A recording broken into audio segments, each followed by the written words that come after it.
For about 2 years after Helen died, I lived in a house that had stopped being a home. I want to start there because I think it's the honest place to start, and because I suspect that anyone who has lost the person they built a home with knows exactly what I mean by that distinction. The house was the same house, same walls, same rooms, same furniture in the same places. I hadn't moved.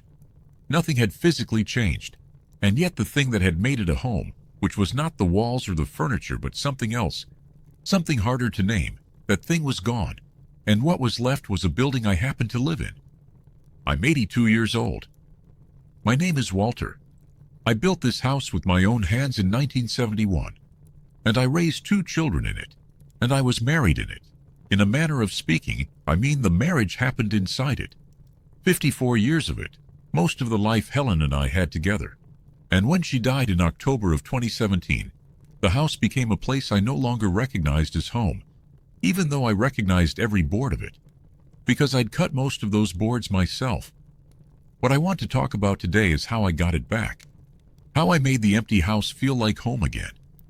Because I did, eventually, not quickly, not easily, but I did, and the house I'm sitting in tonight is a home again, genuinely, in a way it stopped being for those first 2 years.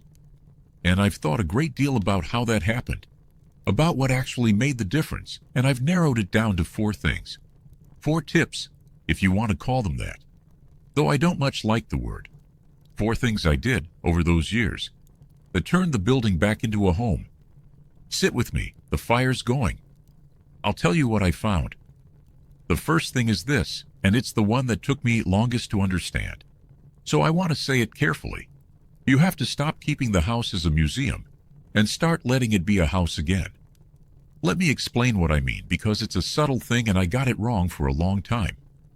When Helen died, my first instinct, and I think it's a very common instinct, maybe the most common one, was to keep everything exactly as she'd left it.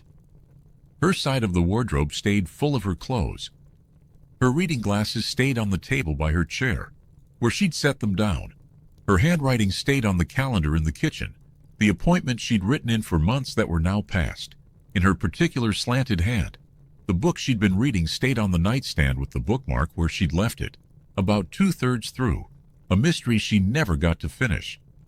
I kept all of it, frozen, exactly as it had been on the last day she was well enough to leave things where she left them.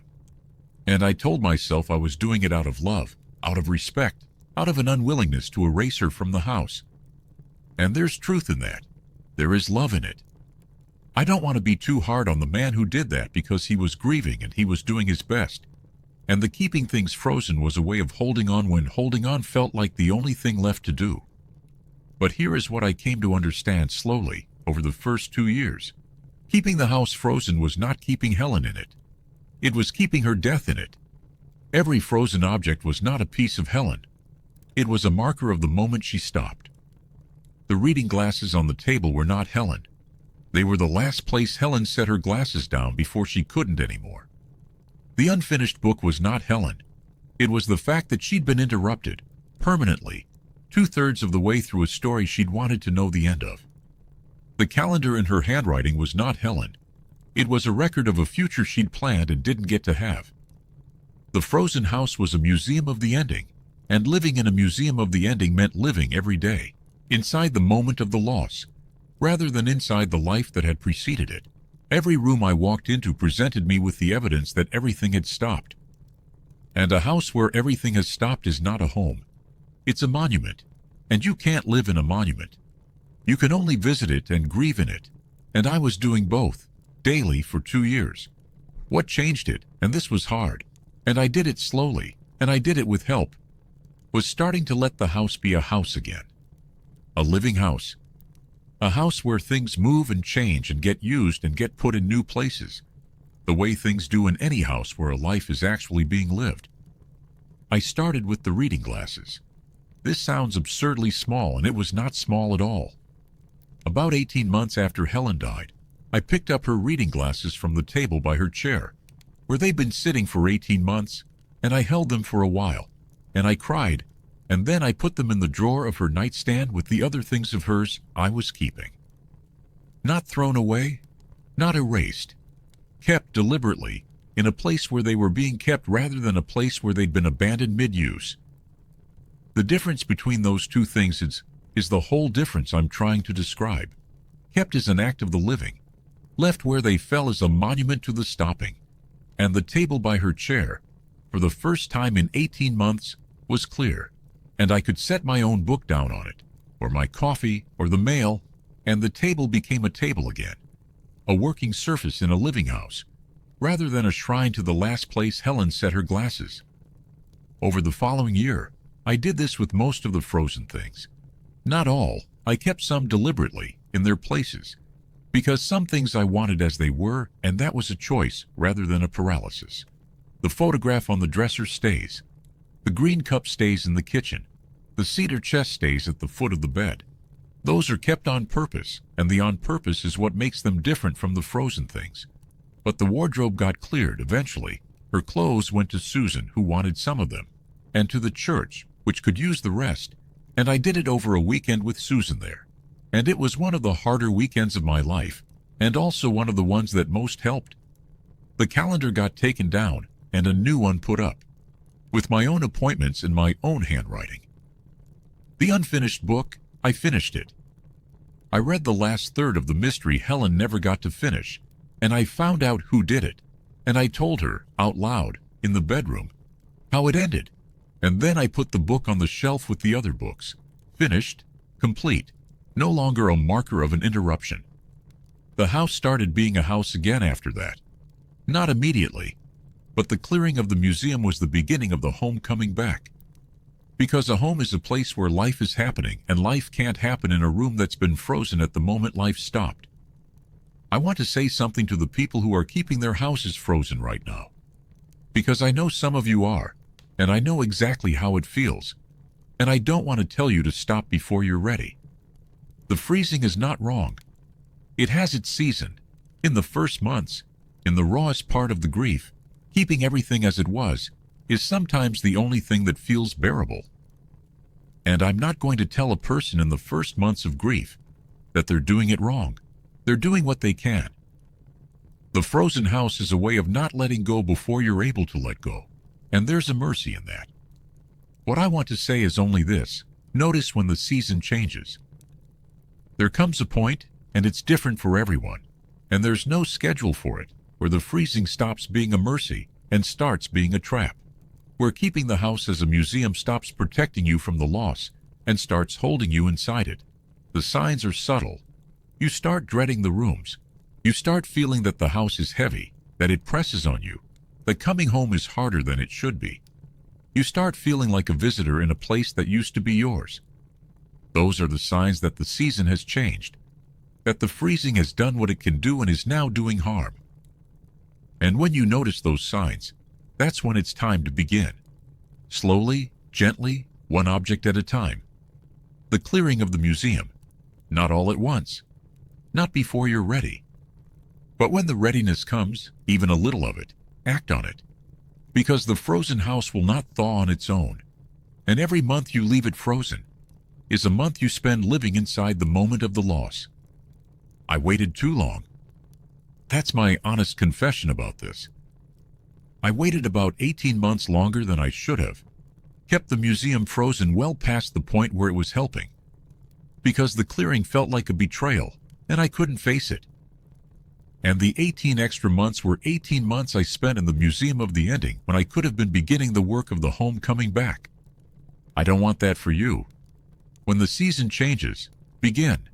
The second thing is this: you have to put your own life into the house.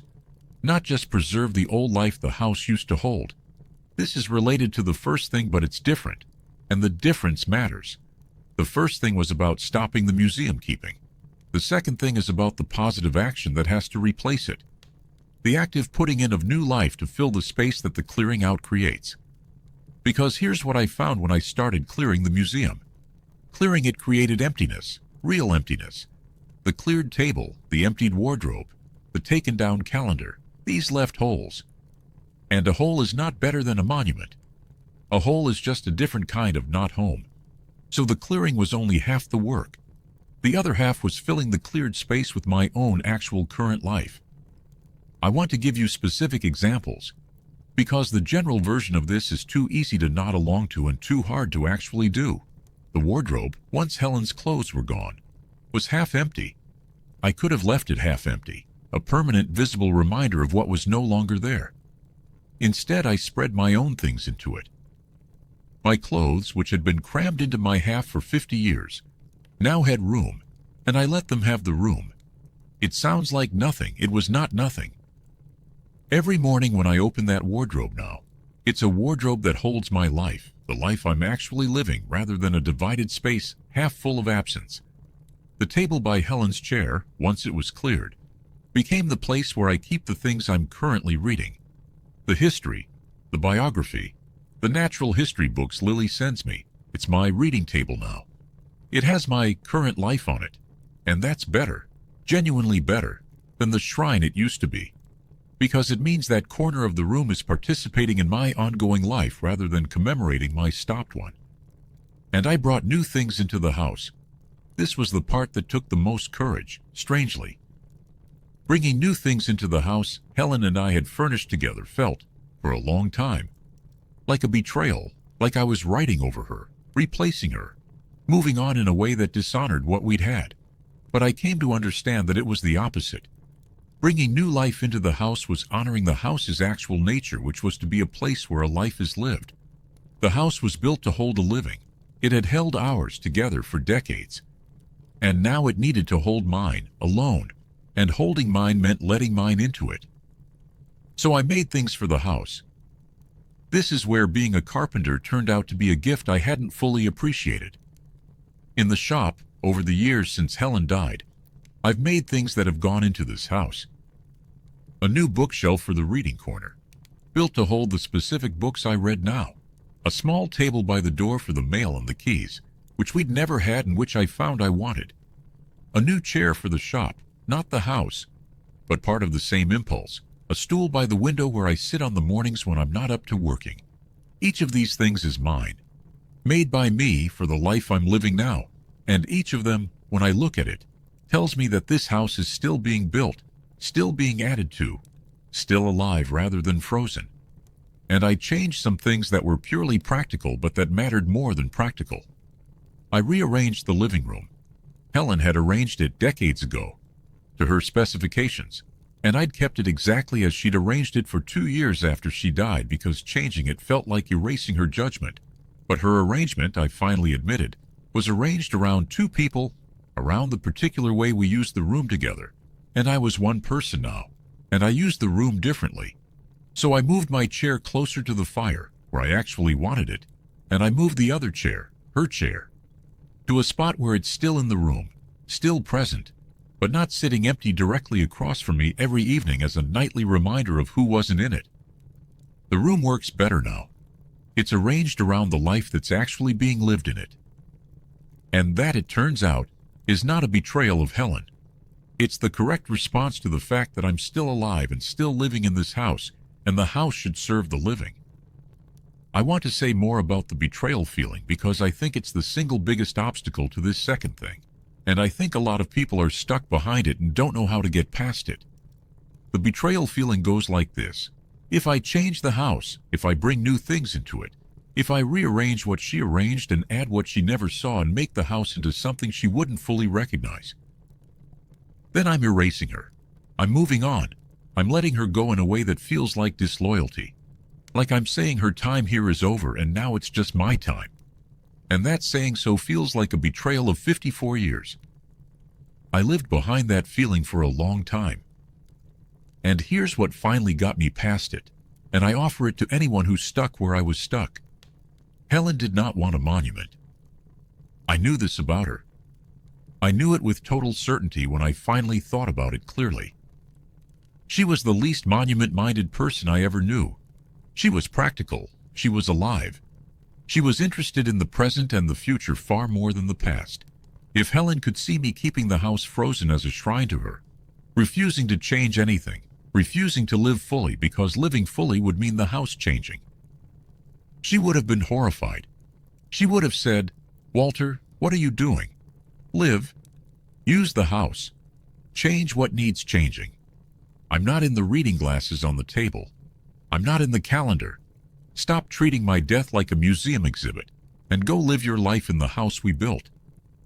That's what she would have said. I'm as sure of it as I'm sure of anything. And once I understood that keeping the house frozen was actually a betrayal of who Helen was, that the real honoring of her was to live fully in the house she'd helped build, to let it hold a full life rather than a preserved death, the betrayal feeling reversed itself. Changing the house became the loyal thing.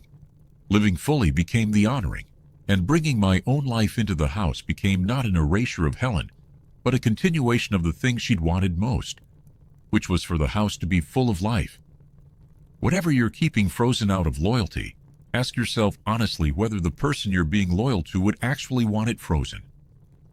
Most of the people we love would not want to be memorialized by our refusal to live. Most of them would want the opposite. Most of them would want the house full. The life lived, the changes made, honoring them and living fully are not opposites. For most of the people worth grieving, they're the same thing. The third thing is about sound, and this one surprised me, because I didn't understand until I'd lived alone for a while how much of what makes a house a home is sound. When Helen was alive, the house had a soundtrack that I never noticed because it was always there. Her footsteps on the landing, her voice humming or talking to herself, or talking to me from another room, the radio she kept on in the kitchen, the sounds of her cooking, the particular clatter of her particular way of doing things. The house was never silent when Helen was in it, and the never being silent was so constant that I stopped hearing it as sound and started hearing it as simply the texture of home. When she died, the house went silent, completely silent, and the silence was one of the hardest things, harder in some ways, than the visible absence, because the visible absence you could at least look away from, but the silence was everywhere, all the time, filling every room, a constant presence that was actually an absence, the sound of nobody being there. For the first while, as I've said in other conversations, I filled the silence with the television, turned it on and left it on, not watching, just needing the sound. And I've explained why that was a mistake, why the television was escape rather than presence, why it filled the silence without doing anything about the emptiness underneath it. What I do now is different, and it's one of the things that most made the house a home again. I put deliberate, chosen, real sound into the house. Not to fill the silence. I've made my peace with the silence. I can sit in it now, but to give the house a soundtrack again, a texture, a life it can be heard to be living. I have the radio on in the morning now, in the kitchen, the way Helen did. Not the television's kind of sound. The radio, which is different, which is voices and music and the news of the world coming into the house from outside, connecting the house to the larger world. Helen kept the radio on, and I never understood why until I lived without it. The radio makes the house feel inhabited. It makes the house feel connected to the day that's happening everywhere, to the world that's still going on outside these walls. I have it on for an hour or two in the morning now, and the house sounds like a house where someone lives. I make sound myself too. This is the strange one, the one I only figured out recently. I talk out loud in the house. I've mentioned this. The talking to Helen, but it's broader than that. I narrate things sometimes, small observations, the way you would if there were someone to say them to. It's a hard frost this morning. That'll be the last of the tomatoes. The bread's about done. These small spoken observations, said to no one, keep the house from being silent and keep me from becoming a silent creature in it. A house where a human voice is heard, even one voice, even talking to no one, is more of a home than a house where no voice is ever heard. And I make the sounds of living. I cook, which makes the sounds of cooking. I work in the shop, which is separate from the house, but which sends its sounds across the yard. I split wood, which is one of the most satisfying sounds there is. I play music sometimes in the evening. Helen and I had records, and I kept them, and I play them, and the house fills with the particular music we listened to across decades. And that's not a monument. That's the house doing one of the things it was always for, which is holding music and the people who listen to it. The house has a soundtrack again. Not Helen's soundtrack. That's gone. And I'm not trying to recreate it. my soundtrack. The sound of one man living a full life alone in a house he built, and a house that sounds inhabited is a house that feels like home, in a way that I could not have predicted and did not understand until I'd lived through the silence and come out the other side of it. There's a particular sound I want to mention because it turned out to matter more than any of the others. And it surprised me that it did. The sound of the kettle. When Helen was alive, the kettle went on several times a day, and its sound, the building rumble and then the whistle, was one of the most constant sounds in the house. It was a sound of ordinary life, of the small comforts of a day, of someone being home and making tea or coffee, and going about the business of living. I never noticed it. It was just there, part of the texture, unremarkable. When she died, I still used the kettle, of course. But I noticed it now. The first time I heard it whistle in the silent house after she died, it nearly undid me, because it was the sound of ordinary life continuing in a house where ordinary life had been shattered, and the continuation felt almost obscene. The kettle whistling on, as if nothing had happened when everything had happened. But over time, the sound of the kettle became something else. It became one of the sounds that made the house feel alive again. Because the kettle whistling is the sound of a person doing an ordinary human thing in a house, making the coffee, making the tea, taking the small comfort that people take. And when I hear it now several times a day, it says, someone lives here. Someone is home. Someone is going about the ordinary business of a life.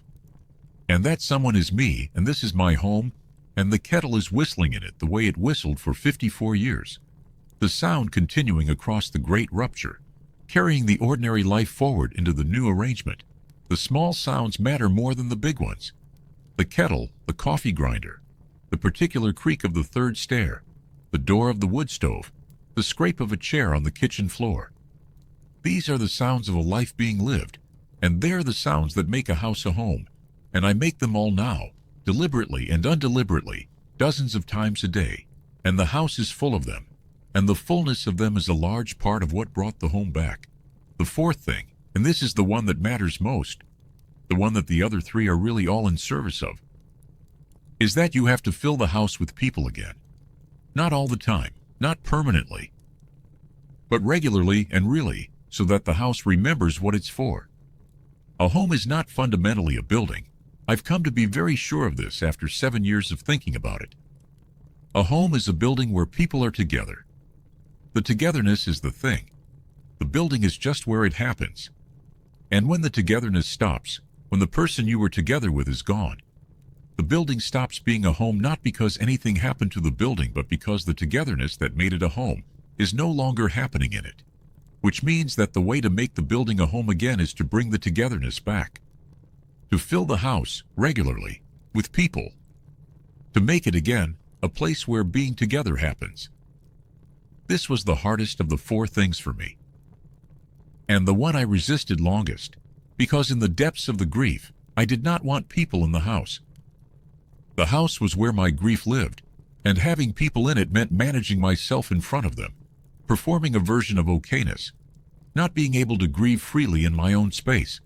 So I kept people out, mostly, for the first year and more, and the keeping people out, I understand now, was part of what kept the house from being a home. A house with no one in it but a grieving man is not a home. It's a place a grieving man is grieving. What changed it was starting to have people in, deliberately, regularly. Even when I didn't feel like it. David comes up now, every few weeks, and stays a night or two. And the house is full when he's there, full of his sounds, his presence. The two of us cooking and eating and talking and working in the shop. And the house remembers when David is in it what it's for. It comes alive. And here's the thing I didn't expect. The coming alive doesn't stop entirely when he leaves.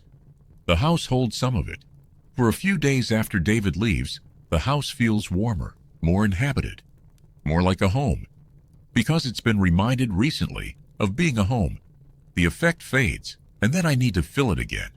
But the filling has a residue that lasts. Susan comes up less often. She's further in Boston. But she comes, and the grandchildren come, and Lily comes for her long weekends twice a year. And each of these fillings does the same thing. Reminds the house what it's for. Leaves a residue of warmth, And I have people in who aren't family. This was a big step and it took me years. I have Elaine from down the road over for coffee. I have Marie, Bob's widow, over for lunch sometimes, and I go to her place sometimes. And the two of us who have both lost the person we built a home with sit in one or the other of our homes and keep each other company in the particular way that two people in the same situation can. I had the Sullivans over for supper last month. The young couple down the road, with the baby who's nearly 2 now. The baby who slept in the cradle I made. Having a young family in the house. The baby making baby sounds. The parents laughing. The particular chaos and warmth of a family with a small child.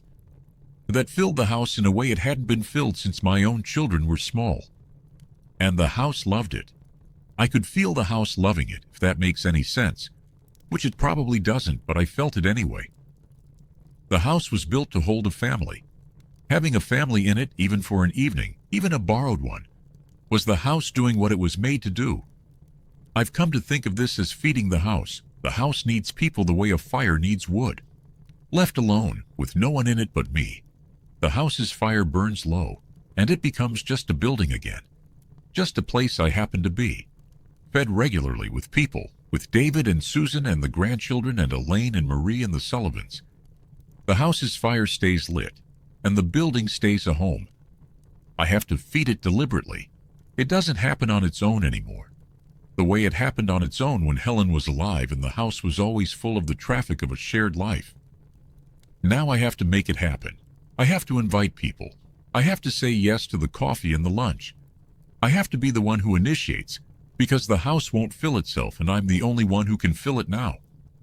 But I do it, because a fed house is a home, and a home is worth the effort of feeding, and the alternative, the empty house, the museum, the silent building where a grieving man grieves alone, is a fate I've seen and don't want, and am willing to work to avoid. I want to tell you about the first time I had people in after the long stretch of keeping them out. Because it was harder than it should have been, and it taught me something. It was Elaine from down the road. She'd been trying to have coffee with me for the better part of a year, gently, without pushing, the way good neighbors do. And I'd been putting her off, the way I put everyone off in those years, with the various reasons that were all really the same reason, which was that I didn't want anyone in the house.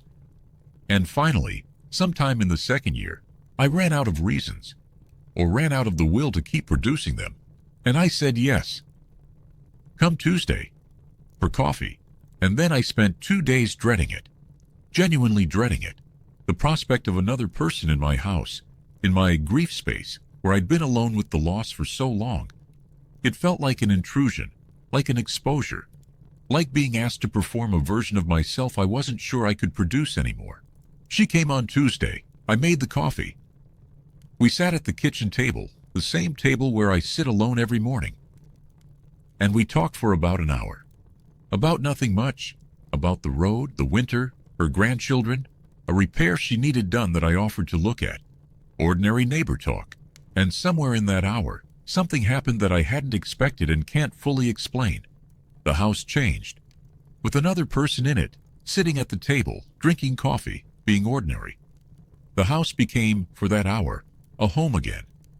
Not because Elaine was Helen, not because she replaced anything, but because the house had another human presence in it. And human presence is what the house was built to hold, and the holding of it woke the house up. When she left, the house felt different for the rest of the day. Warmer, more inhabited, less like a museum. The residue I mentioned, the residue of a feeling that lasts a few days. I felt it for the first time that afternoon, and it was the beginning of my understanding that the house needed people, that the keeping people out had been part of what was keeping it empty, and that the letting people in was going to be part of how it came back. I've had Elaine over many times since, and Marie, and the Sullivans, and the family, and the house has been fed, regularly, for years now.